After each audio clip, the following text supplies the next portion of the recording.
Hello दोस्तों, आज का लेक्चर है वैद्युत चुंबकीय तरंगे जो चैप्टर 8 है और यह भौतिक विज्ञान के पहले भाग का लास्ट चैप्टर है। तो जिसमें पहला पॉइंट है वैद्युत चुंबकीय तरंगे। तो हम लोग पिछले अध्याय में विद्युत धारा के चुंबकीय प्रभाव के बारे में पढ़ चुके हैं। तो वहाँ से हम लोगों ने ये पढ़ा कि किसी चालक में विद्युत धारा प्रवाहित करने पर उसके चारों ओर चुंबकीय क्षेत्र उत्पन्न हो जाता है। ठीक है। और इस विद्युत चुंबकीय प्रेरण संबंधित फैराडे ने एक प्रयोग स्पष्ट किया था कि किसी चालक को परिवर्तित चुंबकीय क्षेत्र में रखा जाए तो उसमें प्रेरित धारा बहने लगती है, यानी उसके चारों ओर चुंबकीय क्षेत्र उत्पन्न हो जाता है। तो बाद में इस चीज़ को मैक्सवेल ने सिद्ध किया कि विद्युत क्षेत्र हो या चुंबकीय क्षेत्र हो, अगर इसको समय के साथ परिवर्तित करेंगे तो इसमें अन्य क्षेत्र उत्पन्न होता है तथा विद्युत व चुंबकीय क्षेत्र की जो सदिश होते हैं, यानी ये यहाँ पर ये कोई चालक है। अब इसमें तरंग संचरण की दिशा यहाँ पर है, तो ये है विद्युत क्षेत्र और ये है चुंबकीय क्षेत्र का ग्राफ। तो दोनों समय के साथ, ठीक है, परिवर्तित होते रहते हैं।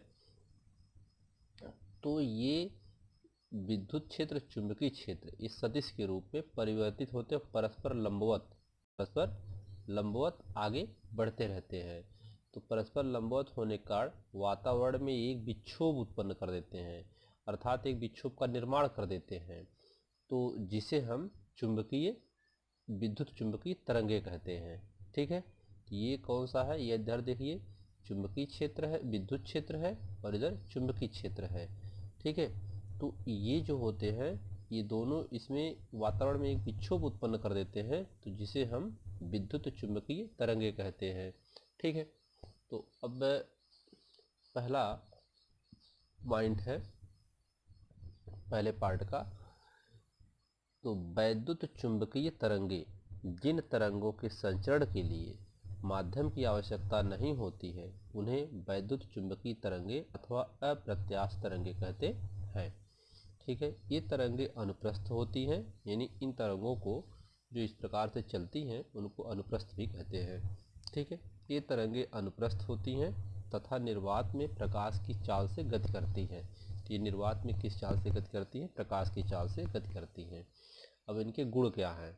विद्युत चुंबकीय तरंग का वेग प्रकाश के वेग के बराबर होता है। ठीक, यानी जो विद्युत चुंबकीय तरंग है और प्रकाश का वेग, ये दोनों बराबर चाल से चलते हैं। ये तरंगे प्रकाश की भांति परावर्तित व अपवर्तित, व्यतिकरण, विवर्तन तथा ध्रुवण आदि घटनाएं होती हैं। यानी इन तरंगों में परावर्तन, अपवर्तन और ये सब सारी घटनाएं, ध्रुवणता आदि होती रहती हैं, जैसे प्रकाश की किरणों में होता है। इनकी ऊर्जा वैद्युत तथा चुंबकीय क्षेत्र में विभाजित हो जाती है। इसकी जो ऊर्जा होती है वैद्युत चुंबकीय तरंगों की, यह किसमें विभाजित होती है?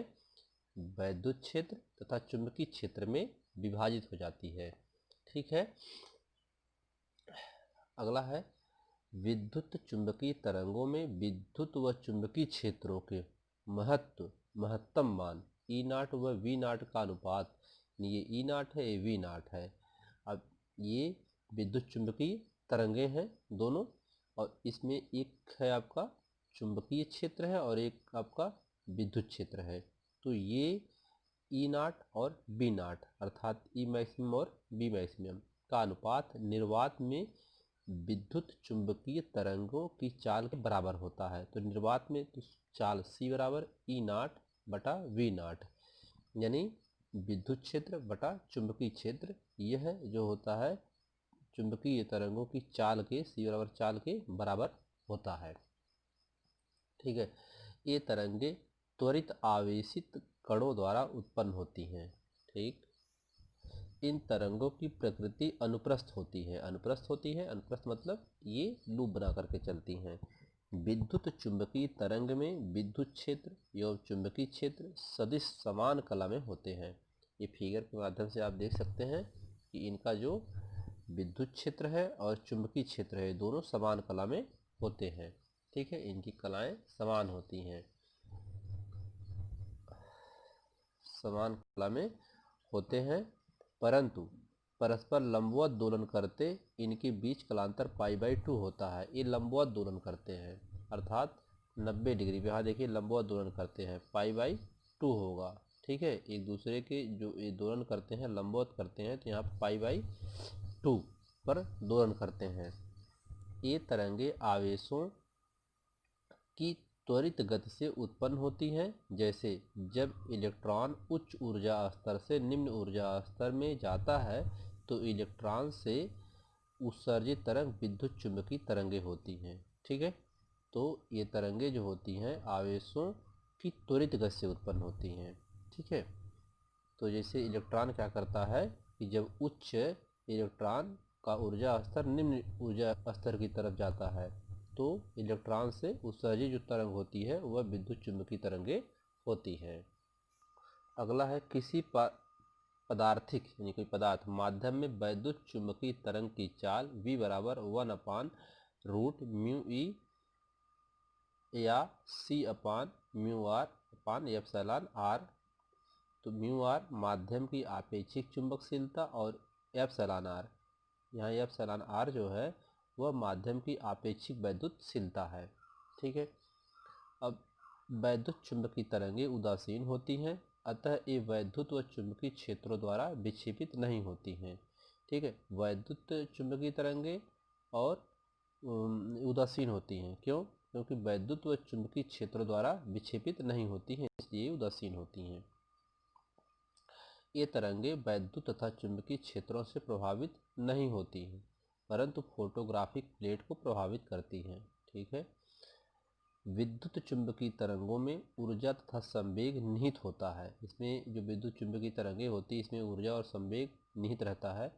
ठीक है, यदि विद्युत चुंबकीय तरंगों की ऊर्जा u हो तब इनका रेखीय संवेग p बराबर u/c अर्थात p बराबर s इंटू a/c।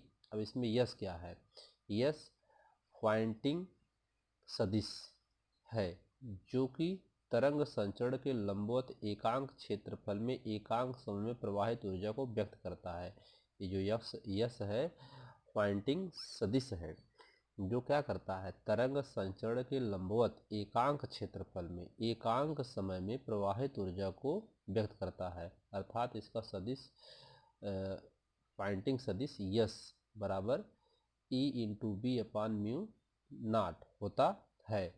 तो यहाँ से यस नॉट बराबर इसको 1 करके लिख सकते हैं, इसको ब्रैकेट में, का औसत मान तरंग की तीव्रता को परिमाण व दिशा दोनों में ही दर्शाता है।